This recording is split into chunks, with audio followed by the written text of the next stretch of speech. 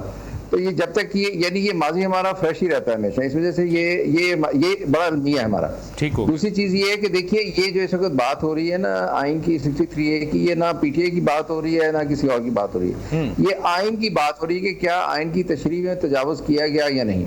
اور جہاں تک مجھے یاد پڑتا ہے جب یہ تشریح کی جا رہی تھی تو اس وقت بھی جو گورنمنٹ تھی اور جو مخالفین تھے انہوں نے بہت دفعہ ریکویسٹ کی چیف جسٹس صاحب جو اس وقت تھے کہ آپ یہ نہ سنیں یا آپ کے جج نہ سنیں، لیکن انہوں نے کہا جی یہی سنیں گے. تو اس وجہ سے یہ بھی ایک جو ٹرینڈ چلا آ رہا ہے، جس حالات میں تشریح ہوئی تھی انہی حالات میں تشریح انڈو اگر ہونی ہے تو وہ ہونے جا رہی ہے. ٹھیک ہو گیا. لیکن معاملہ یہ ہے کہ ہم یہ عدلیہ کی اس بے توقیری کے ساتھ چاہے وہ ماضی میں ہو یا آج ہو، بیسیکلی ریاست کی بنیادیں کھوکھلی کر رہے ہیں، کیونکہ عدلیہ ملک میں کانفلکٹ ریزولوشن کا آخری فورم ہے. اگر یہ فورم ختم ہو گیا تو تہذیب یافتہ دنیا یا تہذیب یافتہ حکومتی بندوبست سے ہم نکل جائیں گے. پھر کوئی چیز ایسی نہیں ہے جو ملک کی چیزوں کو، اداروں کو، وفاقی اکائیوں کو، افراد کو یہ اکٹھا رکھ سکے. سر بالکل ٹھیک ہے. سر آپ نے سر میرا خیال ہے سر بلاول بھٹو زرداری صاحب نے جو ہے نا شاید وہ آپ کی جو ہے نا وہ ٹیلی پیتھی سے آپ کی وہ سوچ شاید ان تک پہنچ گئی، کیونکہ انہوں نے بھی آج یہی بیان دیا تھا کہ آئینی ترمیم نہ ہونے کی صورت میں پیدا ہونے والے حالات پہ شاید پھر شاید کسی کے کنٹرول میں نہ رہیں. تو میں اسی پہ آتا ہوں سر. اپنا JUI کے ہمارے دوست ہمارے ساتھ موجود ہیں صدیق صاحب. ابھی دیکھیں آج کل کے جو حالات ہے اس میں تو سر تحریک انصاف جو ہے وہ تو آپ کی بہت کلوز ہے، آپ شیر و شکر ہیں، وہ ہینڈ اینڈ گلو ہیں. تو کیا آپ ایک جانب آپ یہ کہتے ہیں کہ ہم جو ہے آئین، قانون، عدلیہ اور اداروں کی عزت جو ہے نا اس کے اور ان کے احترام کے لیے ہم بڑا کچھ کرنا چاہ رہے ہیں، اور دوسری طرف آپ ہی کے جو پارٹنر ہیں وہ سر سپریم کورٹ کے ججز کو تھریٹ کر رہے ہیں. تو سر کس طرح آپ ان چیزوں کو کس طرح آپ ان کو اس پہ آپ اپنا پوائنٹ آؤٹ کر سکتے ہیں؟ آپ ان کو آپ کا ٹیک کیا ہے ان چیزوں کے اوپر؟ سر اصل میں سر اس طرح ہے کہ ایک مرتبہ پھر ہماری عدلیہ بدقسمتی سے جوڈیشل کرائسس کی طرف بڑھ رہی ہے. جسٹس سجاد علی شاہ صاحب کا جو دور میں 3 ممبرز بینچ بنا تھا اور وہ 3 ممبر ایک طرف تھے اور باقی ججز جو ہے وہ دوسری طرف تھے، اور پھر اس کے بعد فل کورٹ کی عرضی ہوئی تھی. سلمان ایڈوکیٹ صاحب بیٹھے ہوئے ہیں، وہ مجھ سے زیادہ اس ایشو کو ان کے ذہن میں ہوگا. آج ہم وہی پہ ہیں. جسٹس فائز عیسیٰ صاحب جو ہمارے چیف جسٹس ہیں انہوں نے خود کہا تھا کہ پریزیڈنشل آرڈر جو ہے وہ پارلیمنٹ کی توہین ہے. پھر خود جمعے کے دن پریزیڈنشل آرڈر پر انہوں نے 2 گھنٹوں کے اندر عمل درآمد کر کے بینچ بنا دیا. اچھا سر مجھے یہ بتائیں سر مجھے ایک چھوٹا سا سوال ہے سر، چھوٹا سا ایک سوال ہے، کیونکہ سر میرے پاس وقت کم ہے، مجھے بار بار کلوزنگ کے بارے میں کہا جا رہا ہے. سر تحریک انصاف کے دور میں سر کتنے پریزیڈنشل آرڈر جو تھے وہ سر آپ پیش ہوئے تھے؟ یہی کہہ رہا ہوں نا سر. میں نے پوچھا سر ویسے نمبر پوچھیں سر، نمبر پوچھیں، کیونکہ سر آپ اس وقت بہت بڑے نکات تھے نا ان کے. ڈبل ڈیجٹ میں تھے سر. ڈبل میں نہیں تھے سر. سر دیکھیں ڈبل ڈیجٹ میں سر 15 بھی ہو سکتے ہیں، 11 بھی ہو سکتے ہیں. سر وہ 83 تھے سر. 80 سر کائنڈلی سر وہ 83 تھے، اور اس سے پہلے جو تھے نون لیگ کے دور میں یا نواز شریف صاحب کے دور میں وہ 71 آئے تھے. تو سر بات یہ ہے کہ جو بھی حکومت آتی ہے پاکستان کے اندر وہ قانون سازی کرنا شاید ان کے لیے انتہائی مشکل ثابت ہوتا ہے، اس لیے وہ پریزیڈنشل آرڈرز کے اوپر جاتے ہیں. بات یہ ہے کہ آپ تمام احباب نے جو گفتگو کی ہے سر بالکل درست ہے، ٹو دا پوائنٹ بات کی ہے. لیکن سب سے بڑا پرابلم ہمارا اس وقت جو ہم لوگ فیس کر رہے ہیں کہ ہماری جو سیاسی جماعتیں ہیں، ہمارے جو سیاسی وہ تمام کے تمام پلیئرز جو ہیں جو کہ اس ایوان کے اندر آنے کو ترس رہے ہوتے ہیں، یہ مرنے مارنے پہ تلے ہوتے ہیں، لیکن جب ان کو کسی بھی قسم کی قانون سازی کے لیے کہا جاتا ہے تو ان کے اندر اتنی کیپیسٹی یا کیپیبلٹی نہیں ہوتی کہ وہ اس ملک کے قانون کو بنا سکے، قانون کو سنوار سکے، جو کہ ایک انتہائی انتہائی افسوسناک قسم کی ایک پوائنٹ ہے. تو یہی میرا پوائنٹ ہے. اسی پوائنٹ پہ میں آپ لوگوں سے اجازت چاہتا ہوں. انشاءاللہ کل آپ سے دوبارہ ملاقات ہوگی. تب تک اجازت دیجیے. پاکستان پائندہ باد.